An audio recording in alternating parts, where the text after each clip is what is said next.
Hello friends, good evening. कैसे हैं आप लोग? अच्छे होंगे। ठीक है।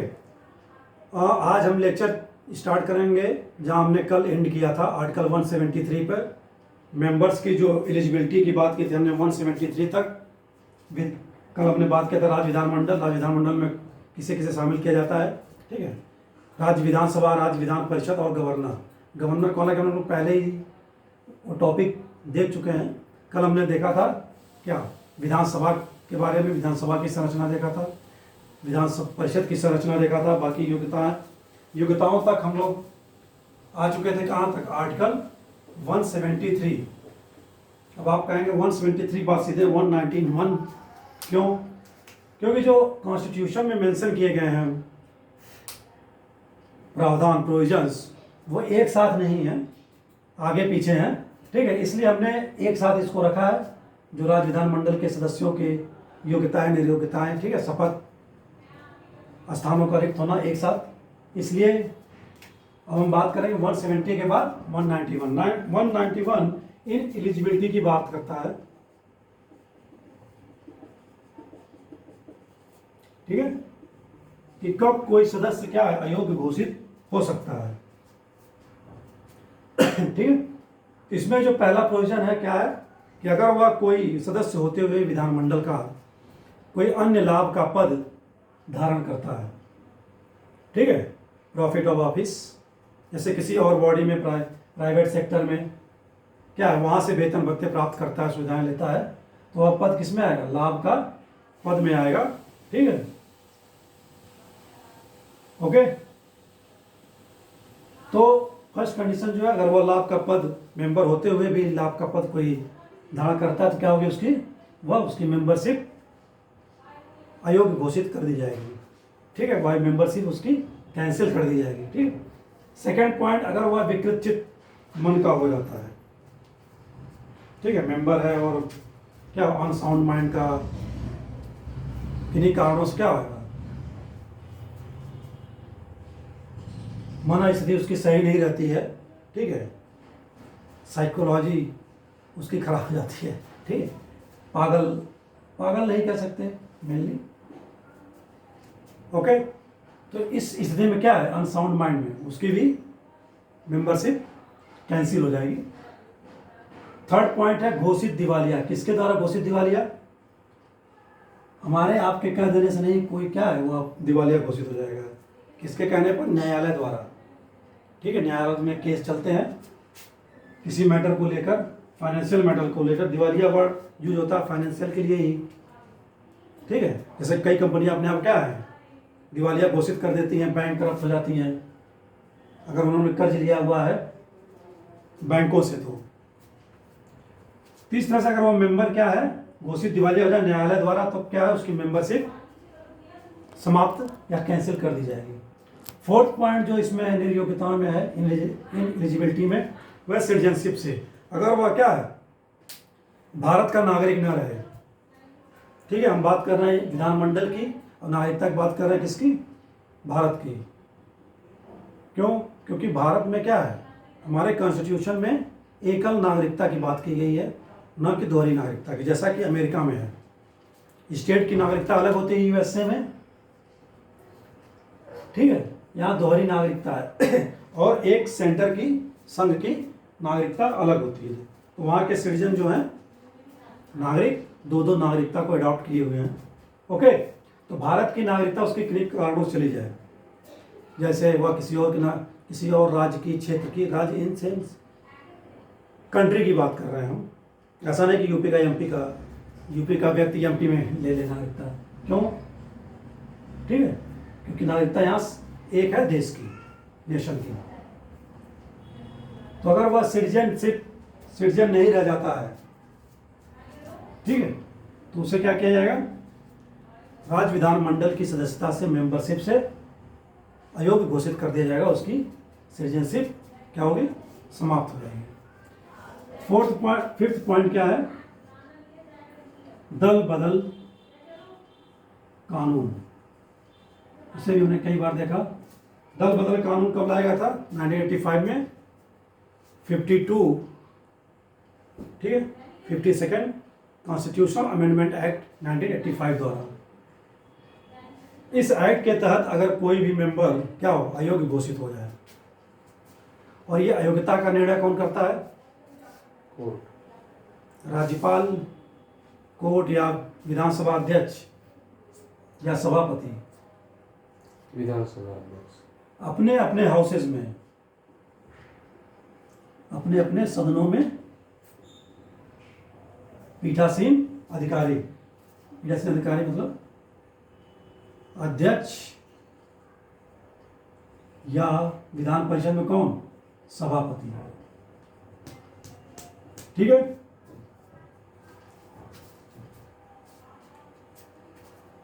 तो अपने अपने सदनों में अध्यक्ष या सभापति क्या करते हैं? दल बदल निरोधक कानून के तहत अगर किसी कोई मेंबर का केस है, उसका निर्णय कौन लेता है? विधानसभा अध्यक्ष या विधान परिषद। और इनके निर्णयों की क्या है, ये जो निर्णय लेते हैं, डिसीजन देते हैं, ये क्या है? न्यायालय द्वारा न्यायिक समीक्षा में आती है या नहीं आती है? ये आती है, न्यायिक समीक्षा के अधीन है ये, जुडिशियल रिव्यू।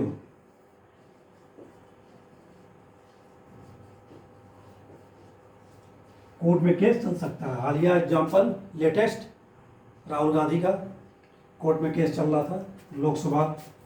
ठीक है। लेकिन राहुल गांधी का दल बदल निरोधक कानून के तहत नहीं था, मानहानि के दाव। ठीक है। यहां बात हुई दल बदल निरोधक कानून की। और ये ऐसा निर्णय सुप्रीम कोर्ट ने किस केस में दिया था? कि हो तो होलोहन, नॉर्थ ईस्ट के विधायक हैं, की हो तो होलोहन बात किससे संबंधित है? दल बदल निरोधक कानून से। यह था 1992 में। ठीक है, 1992 में। इसी केस में सुप्रीम कोर्ट ने कहा था, न्यायालय ने कहा था कि जो दल बदल निरोधक कानून के अधीन किसी भी सदस्य की जो निर्णय लोकसभा अध्यक्ष या सभापति द्वारा लिया जाएगा, वह न्यायिक समीक्षा के अधीन होगा। ओके। तो ये 5 प्रोविजंस किए गए आर्टिकल 191 में, 191 में। तो जब उनकी नियोक्ताएं से बात होगी, तो ये बात कहाँ जाएगी फिर? राज्यपाल के पास, क्योंकि राज्यपाल विधानमंडल का क्या है? पार्ट है। ओके। राज्यपाल इनकी नियोक्ता पर क्या करेगा? विनिश्चय करेगा।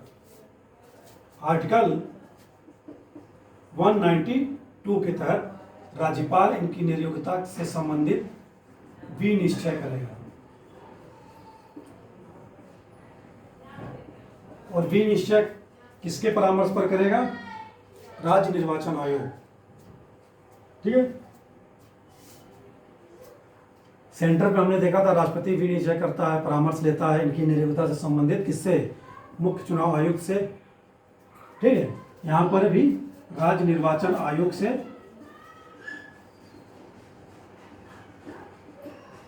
क्या करेगा? विचार विमर्श करेगा, परामर्श करेगा विधानमंडल के सदस्यों की नियोक्ता से संबंधित किसी मैटर का।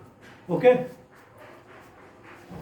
ये हो गया इनका आर्टिकल 191 और 192, नियोक्ता इन एलिजिबिलिटी, और क्या है?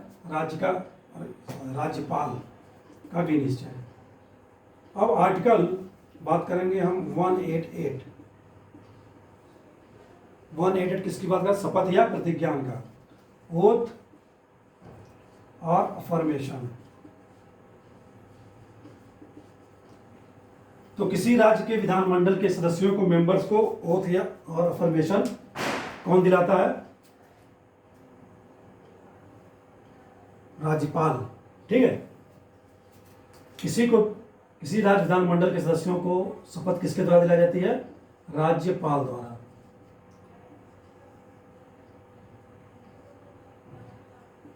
ओके। या राज्यपाल द्वारा कोई नामित व्यक्ति हो। व्यक्ति से मतलब है क्या? सदस्य। ऐसा नहीं कि हमें आपको उठा के क्या करेगा, किसी को शपथ दिलाओ। जिस व्यक्ति को वह नियुक्त करता है उसे क्या कहते हैं? Pro tem speaker.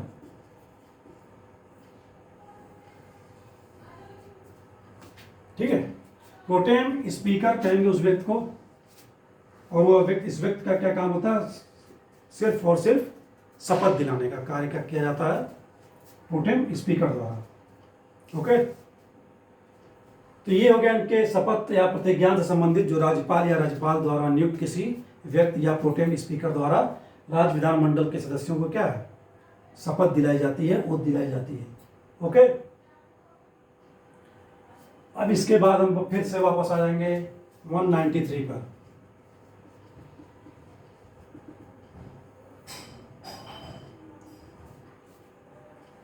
कोई व्यक्ति है जिसने शपथ नहीं ली है,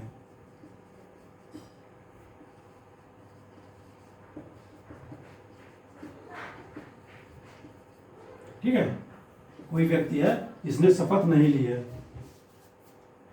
मेंबर चुना गया, किन्हीं कारणों से अयोग्य घोषित हो गया या उसका चुनाव अयोग्य घोषित हो गया, तो उसने क्या है, शपथ न ली होगा। तो ऐसे में क्या होगा, और फिर भी वह क्या है, राज्य विधानमंडल में अगर वो विधानसभा का सदस्य है तो विधानसभा में बैठक में भाग ले रहा है, बहस में भाग ले रहा है, चर्चा में भाग ले रहा है। अगर विधान परिषद का सदस्य है तो उसमें उसकी बैठक में भाग ले रहा है, बहस कर रहा है, चर्चा में भाग ले रहा है।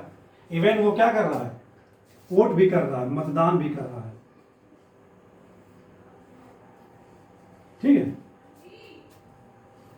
तो ऐसे में क्या होगा, उसका मतदान तो सबसे पहले मान्य नहीं होगा, क्योंकि वो क्या है, अभी शपथ नहीं लिया उसने आर्टिकल 188 के। ओके, और ऐसे पे क्या होगा, इस सदस्य पर 500 रुपये प्रतिदिन, ये देखा था हमने वहां भी, संसद में भी। ठीक है, 500 रुपये प्रतिदिन क्या लगाया जाएगा उस पर, शास्ति या जुर्माना कह सकते हैं, जो क्या होगा, राज्य को ऋण दे की भांति वसूला जाएगा प्रतिदिन के हिसाब से 500 रुपये। ओके, तो ये हो गया आर्टिकल 193, जो किसी व्यक्ति से संबंधित जिसने शपथ न लिया हो और क्या है, विधानमंडल में भाग ले रहा हो, बहस कर रहा हो, चर्चा कर रहा हो, और उस पर जुर्माना या शास्ति की बात की है आर्टिकल 193 में। ओके, फिर से हम आ जाएंगे आर्टिकल 188 के बाद आर्टिकल 89। ठीक है, आर्टिकल 189, गोली गो गया यहाँ गोली फोली सब है। 198 में बात करेंगे हम आर्टिकल, क्या किया जाए, घने मोहल्ले में रहने में यही सब दिक्कत है, आमने सामने जिसका घर हो, और पानी 2 दिन पे आता हो तो ऐसे ही होगा ना, चेक किया जाएगा, तो बोरी चेक करो पानी आ रहा है। तो चलिए बात करते हैं हम लोग।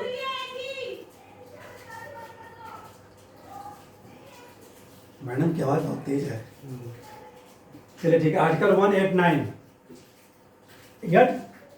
आर्टिकल 189 बात करता है किसकी, विधानमंडल में मतदान की बात करता है, रिक्ति कब होगी, गढ़ पूर्ति की बात करता है, 3 बातों की बात करता है विधानमंडल में, मतदान, मेंबर्स की रिक्ति और गढ़ पूर्ति यानी कोरम, वोट वैकेंट और गढ़ पूर्ति की। तो फर्स्ट ऑफ ऑल, फर्स्ट में क्या है प्रोविजन, गढ़ पूर्ति कब होती है। हमने संसद के रिलेशन में देखा था क्या कि 1/10 की बात की गई थी, वहां कोई नंबर फिक्स नहीं किया गया था ना, बात की गई थी क्या, 1/10 अगर मेंबर्स उपस्थित हैं तो क्या होगा, सदन की कार्रवाई शुरू की जा सकती है। ठीक है, लेकिन यहां जो बात की गई है आर्टिकल 181 में कोरम की 10 सदस्य की बात की गई है, या 1/10 सदस्य।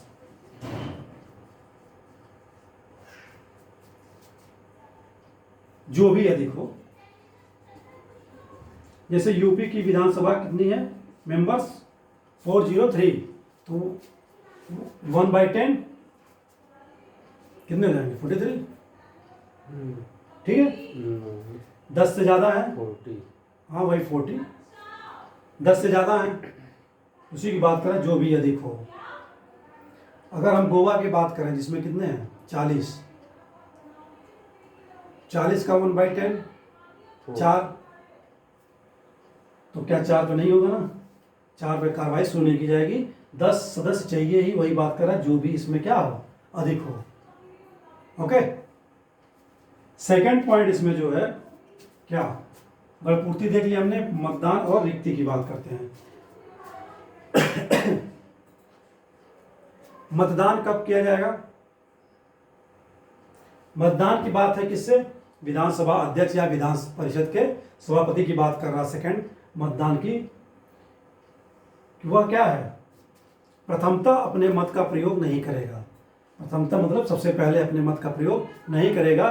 किसी मैटर में क्या है, बहस चल रही है और क्या है, विधानसभा के सदस्य डिवाइड हो गए 2 पार्ट में, और वो उस मैटर के अगेंस्ट में या उसके पक्ष में वोट कर दिए, सबने, सभी मेंबर्स ने कर दिया जो उपस्थित हैं, मतदान में भाग ले रहे हैं। उसके बाद क्या है, उसके बाद ही विधानसभा अध्यक्ष या विधान परिषद सदस्य विधान परिषद सभापति द्वारा क्या है, निर्णायक मत दिया जाएगा। ठीक है, लास्ट में मत दिया जाएगा। वो अगेंस्ट में भी मत दे सकता है या और पक्ष में भी क्या है, मत दे सकता है। ये बात करता है प्रथमतः अपने मत का क्या है, प्रयोग नहीं। ठीक है, निर्णायक मत की बात करता है। ओके, दोनों मंडलों में, विधानमंडल, ठीक है, दोनों असेंबली में, असेंबली और काउंसिल में। ये हो गया। थर्ड पॉइंट जो इसमें बात की गई कि सदन की कार्रवाई क्या है, बहुमत से की जाएगी। इसमें तो कुछ समझना नहीं है। सदन की कार्रवाई क्या है, बहुमत यानी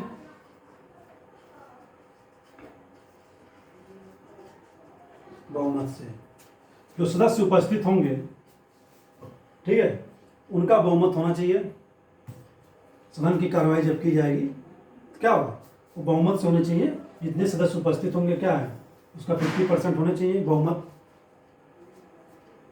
ओके, अब इसमें लास्ट पॉइंट जो आता है क्या, कि जो हमने देखा है 193 सदस्य जिसने शपथ नहीं ली थी,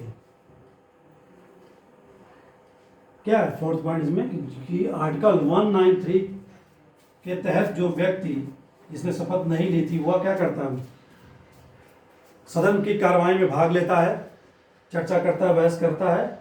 इसका क्या है, सदन की कार्रवाई पर कोई प्रभाव नहीं पड़ेगा और उसका मतदान क्या है, इनवैलिड ही माना जाएगा। ओके, तो ये हो गया हमारा क्या, आर्टिकल 189 मतदान, रिक्ति और कोरम से रिलेटेड प्रोविजंस जो आर्टिकल 189 में किए गए हैं। अब बात करेंगे हम क्या,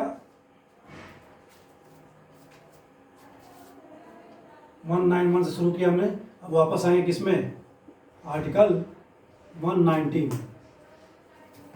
ठीक है, 190 क्या बात करता है, इसको मिटा दिया जाए तब देखेंगे ना, इसमें देखेंगे।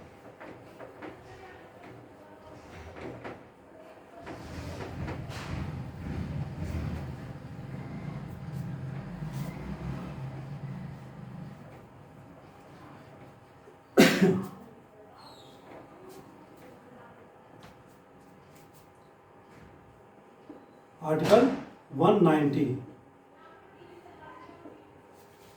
आर्टिकल 190 क्या कहता है कि विधानमंडल के जो सदस्य हैं उनके स्थानों का रिक्त होना कब कब रिक्त माना जाएगा। ठीक है, हम इसमें बात करेंगे भी क्या, 4 पॉइंट जो 4 प्रोविजन किए गए हैं। स्थानों के रिक्त होने की बात, प्रोविजंस किया गया स्थानों के रिक्त होने का क्या उपबंध।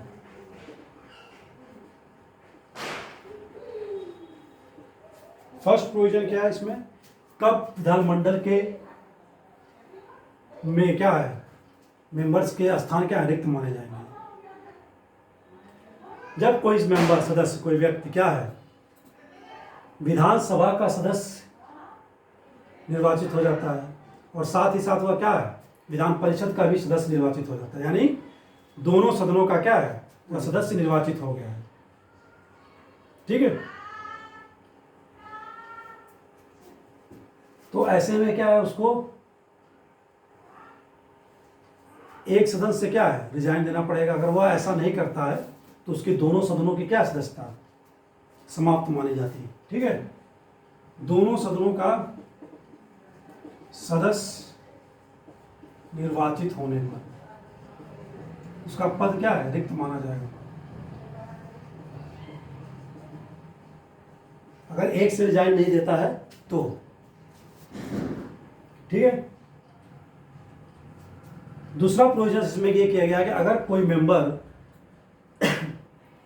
किसी एक सदन का सदस्य होते हुए किसी दूसरे राज्य में भी चुनाव लड़ता है, वहां भी एमएलए एमएलसी क्या होता है, निर्वाचित हो जाता है। ठीक है। तो उसे क्या किया जाएगा, राष्ट्रपति द्वारा अवधि तय की जाती है, ना कि राज्यपाल द्वारा। यहाँ जो की पॉइंट है, यहाँ पर क्या है, राष्ट्रपति द्वारा, क्योंकि यहाँ दो स्टेट की बात हो गई, यूनियन में घुस गया, संघ में घुस गए। ठीक है। क्या राष्ट्रपति द्वारा अवधि तय की जाती है,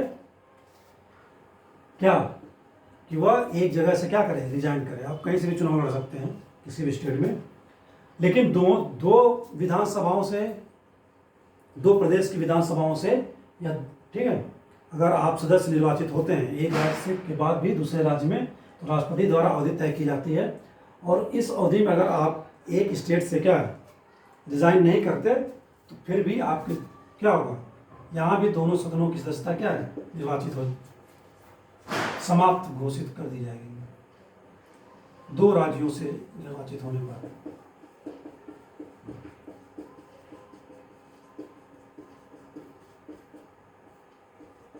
ओके।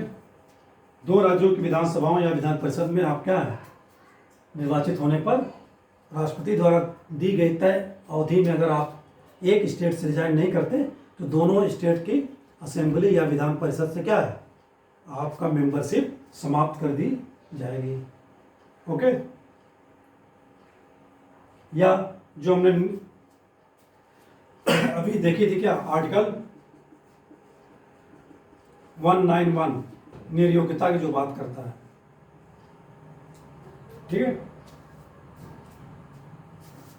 उससे रिलेटेड कोई फैक्ट है, अभी हमने देखा था निर्योग्यता वाली, लाभ, पद, दिवालिया, विकृत नागरिकता या दल बदल निरोधक कानून के तहत कोई व्यक्ति क्या है, अयोग्य घोषित किया जाता है तो क्या है, विधानमंडल में उसका पद रिक्त होगा। ओके। अभी पीछे हमने देखा निर्योग्यता से रिलेटेड प्रोविजंस।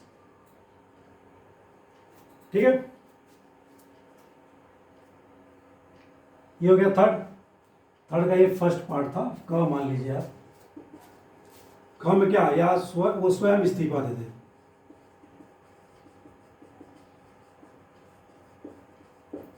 क्या करें, वह स्वयं इस्तीफा दे, तब भी उसका क्या होगा, विधानमंडल में मेंबरशिप या पद रिक्त माना जाएगा। लास्ट जो इसमें प्रोविजन है 60 डेज वाला प्रोविजन, कि वह क्या करे, लगातार 60 डेज तक क्या हो, अनुपस्थित हो विधानमंडल से, लगातार 60 डेज अनुपस्थिति पर। ठीक है। लगातार 60 डेज की अनुपस्थिति पर, एब्सेंस पर, उसको क्या है, उसका पद रिक्त कर दिया जाएगा या पद रिक्त माना जाएगा। ओके। लेकिन इसमें क्या है, दो कंडीशंस हैं। पहली क्या कि अगर दो सत्रावसान अगर हो जाता है तब इसे काउंट नहीं किया जाएगा। जैसे बजट सत्र है, मानसून सत्र है, और क्या शीतकालीन सत्र। बजट सत्र में वो नहीं आया लास्ट मंथ में, मान लीजिए 4 महीने का बजट सत्र होता है मई तक, मई में नहीं आया पूरा मई 30 दिन, और वो क्या हो गया, सत्रावसान हो गया, वो सत्र समाप्त हो गया। अब जुलाई में होगा, तो ऐसा नहीं है कि वो जुलाई में भी अगर 1 महीना नहीं आता है, इन दोनों को क्या जोड़ा जाएगा, ये काउंट नहीं होगा। सत्रावसान वाला जो कंडीशन है वो काउंट नहीं होगा, लगातार 60 डेज होना चाहिए। या तो बजट सत्र में 60 दिन ना आए, या तो वह क्या है मानसून सत्र में 60 दिन तक ना आए। Okay, first condition. सेकेंड को 4 दिन नहीं जोड़े जाएंगे जो विधानसभा अध्यक्ष या विधान परिषद के सभापति द्वारा क्या है सत्र को स्थगित किया जाता है, स्थगन किया जाता है। ठीक है, उसमें 4 डेज नहीं जोड़े जाएंगे इस 60 डेज में, क्योंकि स्थगन होगा तो सबके लिए होगा, सभी मेंबर्स के लिए होगा, स्पेशली उसके लिए नहीं होगा जो नहीं आ रहा है। ठीक है, तो ये 2 कंडीशन है किसमें 60 डेज में, आर्टिकल 190 में। ओके, लास्ट जो विधानमंडल के सदस्यों से रिलेटेड आर्टिकल है आर्टिकल 195, सेवा शर्तें या वेतन भत्ते कह सकते हैं। तो इनके वेतन भत्ते, सैलरीज और अलाउंस सैलरी एंड अलाउंस कौन तय करता है, किसके द्वारा निर्धारित की जाएगी? विधानसभा। हाँ, वही विधान, जहाँ विधानसभा है वहाँ विधानसभा, जहाँ दोनों है वहाँ हम वर्ड यूज करते हैं क्या, विधान मंडल। ठीक है, जहाँ दोनों सदन है वहाँ हम विधानमंडल यूज करते हैं। ओके, तो विधानमंडल द्वारा समय समय पर क्या है इनके वेतन भत्ते निर्धारित किए जाते हैं। और अगर विधानमंडल ऐसा नहीं करती है तो बात की गई संविधान के पूर्व जो प्रांतीय विधानसभा थी, प्रोविंशियल स्टेट लेजिस्लेटिव असेंबली, उसके जो सदस्य पाते थे वेतन भत्ते क्या वो पाने के हकदार होंगे। ठीक है, हालांकि ये क्वेश्चन अभी हमको लगता है यूज होता होगा, ये तब यूज किया गया जब क्या है कॉन्स्टिट्यूशनल असेंबली उसमें बन रही थी। ठीक है, 1946 1949 तक वो प्रोविजन आज तक चलता आ रहा है। क्या, संविधान से पूर्व।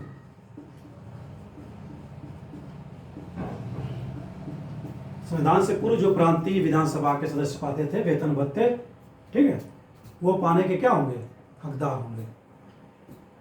अब 75 साल बाद ये कंडीशन उतना मायने नहीं रखती। ठीक है, समय समय पर बढ़ाई जाती है।